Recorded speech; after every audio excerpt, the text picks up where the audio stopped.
De génération en génération, ils sont en pleine récolte.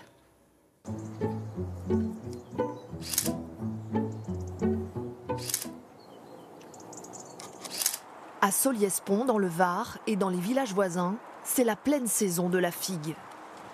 On a déjà bien ramassé quand même. Au domaine du moulin, les figuiers se transmettent de génération en génération. Plantés par le père de Bernard Simoni, ces arbres produisent toujours chacun jusqu'à 500 kg de fruits pendant la saison. Rien que cela, ils ont une cinquantaine d'années. Et je veux dire, ils ne sont pas prêts de s'arrêter, quoi. Je ne serai plus là, qu'ils seront toujours en train de produire, quoi. Valentine, sa fille, assure déjà la relève. Elle continuera à récolter cette variété particulière, la bourgeassotte noire. Tous les 2 jours, il faut repasser dans les figuiers. C'est une belle violette de Solliès. C'est vrai que quand on l'ouvre, on n'a qu'envie de la manger, quoi. Donc là, vous l'accueillez toujours très mûre? Très mûre, ouais.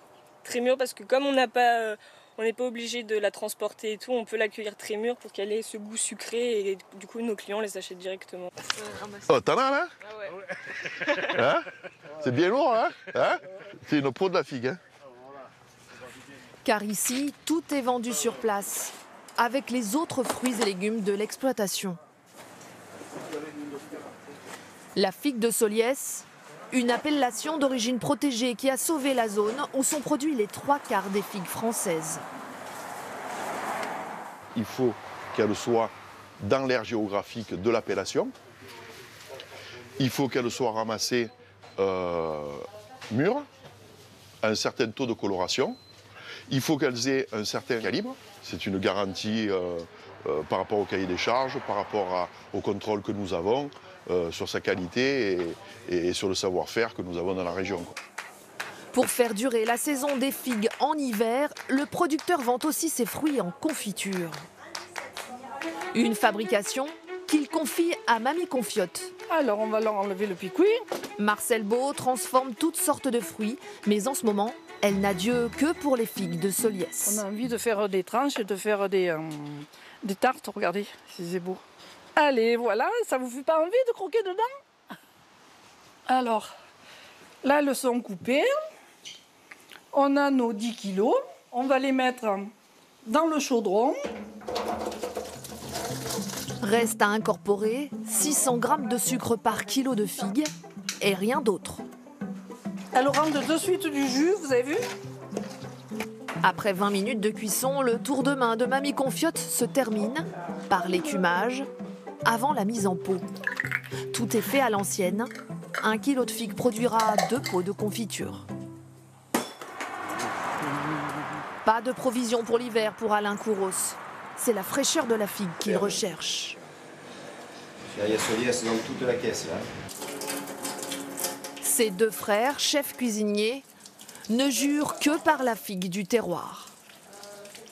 On peut démarrer au petit déjeuner avec la figue, et puis le repas, le midi en salé, accompagnant un filet de porc, ce que vous voulez, une purée de figues avec du poisson, en dessert bien sûr, au goûter des figues le soir, enfin, la figue, je veux dire, c'est un produit que l'on peut apprécier et déguster tout au long de la journée. Pendant que l'un des frères prépare le dessert à base de figues rôties. Pourquoi du jus de citron là? Pour apporter un peu d'acidité, ça relève un petit peu le plat, vous voyez. Et ça apporte un petit peu de brillance aussi. Après cuisson, on a ce jus de figue qui est rouge et brillant, c'est délicieux. L'autre va cuisiner un sucré salé pour une entrée proposée sur leur carte. Un petit peu de fleur de sel, un peu de poivre du moulin, huile d'olive et au four direct. Elle a un goût de violette, un petit goût de violette, un goût de framboise. C'est délicieux. La figue, il faut toujours y rajouter un petit peu d'acidité. Résultat, ricotta, figues et cèpes, arrosés d'un vinaigre balsamique en entrée.